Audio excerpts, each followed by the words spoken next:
La Bohème de Puccini que vous êtes sur le point de voir a été présentée en 2017 à la salle Wilfrid Pelletier dans une distribution québécoise qui comprenait, dans les principaux rôles, France Bellemare et Luc Robert, et dans une mise en scène d'Alain Gauthier. Ce spectacle a été présenté dans le cadre du 375e anniversaire de Montréal au stade Percival Molson devant 15 000 spectateurs. La Bohème, c'est pour moi l'opéra parfait. L'histoire est captivante, les personnages nous ressemblent, on y parle d'amour, de jeunesse, de tendresse, d'humour et de passion. Le livret est plausible et ça parle d'un jeune amour, et la musique, elle est parfaite parce que, dès les premières mesures, elle fait entendre toute l'énergie vitale de ces jeunes artistes rêveurs et prêts à réinventer le monde.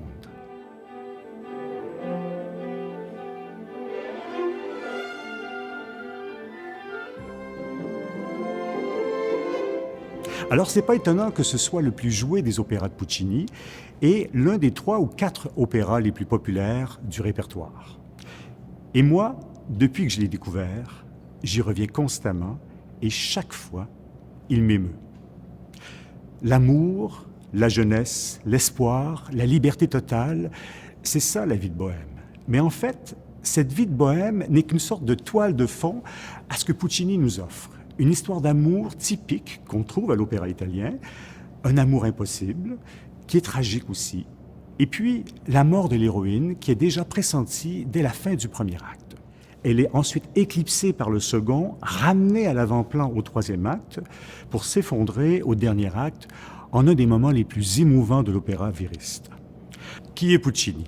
Eh bien, après Verdi, Puccini est le compositeur italien le plus connu. C'est la figure de proue des compositeurs italiens de sa génération. Il est mort en 1924, après avoir composé des opéras aussi célèbres que Tosca, Butterfly, Manon Lescaut, Turandot, qui est resté inachevé, et bien sûr, la Bohème que vous visionnez aujourd'hui. La Bohème est comme une fenêtre sur une époque bénie. C'est celle de la vie de Bohème, justement, cette espèce de symbole culturel de Paris des années 1830 et 1840. Alors, pour composer son opéra, Puccini s'inspire des scènes de la vie de Bohème de l'écrivain français Henri Murger. Et dans son œuvre, Murger dépeint le Paris des artistes des années 1830-1840, celui de ces éternels étudiants du quartier latin qui vivaient en totale liberté, même si cela voulait dire vivre pauvre. Alors, leur mode de vie est une sorte de pied de nez à la société bourgeoise. Pour gagner sa vie, Murger commence à publier le récit de leur vie. Ces récits deviennent tellement populaires, en fait, qu'il en fait un roman et une pièce de théâtre. Alors, que nous raconte la Bohème? L'opéra commence à la Saint-Sylvestre, Rodolfo et Marcello sont colocs et ils meurent de froid. Alors, pour se réchauffer, Rodolfo, qui est poète, brûle le manuscrit qu'il vient d'entamer. Tout d'un coup, on cogne à la porte. Et c'est la voisine du palier qui est venue demander du feu. Rodolfo lui raconte qui il est, « Je suis poète, et comment je vis. Et elle s'appelle Mimi, même si son véritable nom est Lucia, et elle brode des fleurs. Coup de foudre entre le poète Rodolfo et la brodeuse Mimi, sur une musique qui passe subtilement du récit au chanté, et c'est la fin du premier acte.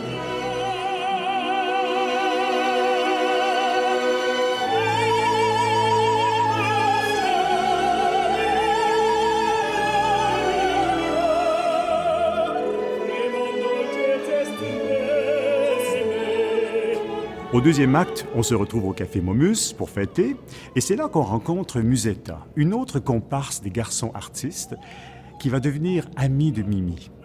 Musetta, c'est la séductrice. Elle aime les bijoux, les chaussures, les vêtements de luxe. Et son mode de vie est un petit peu vain, comme elle le chante d'ailleurs, dans son célèbre air.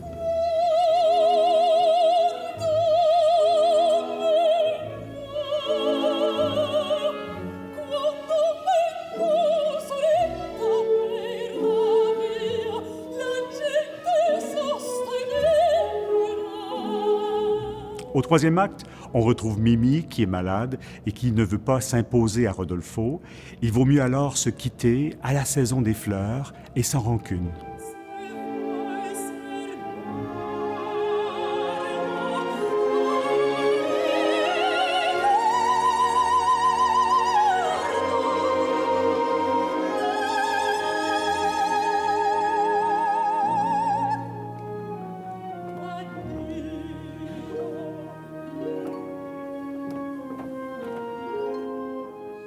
Puis l'inexorable destin de Mimi nous frappe, nous voilà au dernier acte. Entouré de ses amis, Mimi meurt. Ici, tout le génie de Puccini se fait entendre. L'homme de théâtre et l'orchestrateur qui sait construire sa partition de manière savante, mais surtout émouvante. D'ailleurs, Puccini disait à propos de cette scène, « Elle a été écrite dans le silence de la nuit. C'est comme voir mon propre enfant mourir. » Et quand Puccini présente ce passage à ses collègues, ils lui disent « Cette page va vous rendre immortel. » Et ils avaient bien raison. C'est là une des forces de la bohème. Petit à petit, on y découvre la profondeur véritable de chacun des personnages. La bohème de Puccini, ça reste l'un des classiques de l'opéra. Et pourtant, à sa création à Turin en 1896, l'opéra reçoit un accueil mitigé. Alors la distribution n'était pas idéale, même si elle était dirigée par le très grand chef et le légendaire chef italien Toscanini. Le ténor qui incarnait Rodolfo avait des problèmes vocaux. On avait dû remplacer à la dernière minute le baryton qui incarnait Marcello, un chien, va dire Puccini, et on trouvait le deuxième acte trop court par rapport aux autres. Il faudra attendre Palerme, en Italie, 2 mois plus tard, pour que l'œuvre soit consacrée et devienne le succès qu'on lui connaît encore aujourd'hui. La même année 1896, l'opéra est entendu à Buenos Aires, Moscou, Alexandrie, et l'année suivante, en Angleterre, en France, en Allemagne, et en 1904, la bohème est présentée à Montréal. Bon spectacle!